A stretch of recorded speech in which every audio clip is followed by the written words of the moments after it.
Hello, high school graduates. So this is Dr. Ali speaking, the director of the law program at AUIS.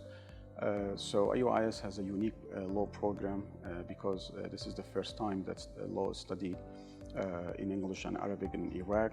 So our students are able to practice law after graduations in Iraq and Kurdistan, and with some certain conditions, of course, internationally. So the law program, our law students are taught by the best law faculty members available in Kurdistan and Iraq, and they all have local and international experience as they have studied in Iraq and outside Iraq, mostly in Europe and America. So, and the style of the teaching is following international standards, including the American style study.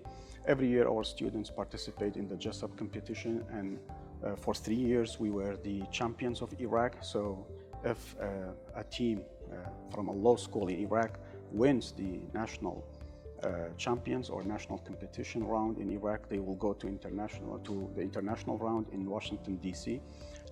Proudly, we have won the national round more than 3 times, and we went to Washington, D.C. For the international moot court JESSUP competition 3 times. Thank you very much.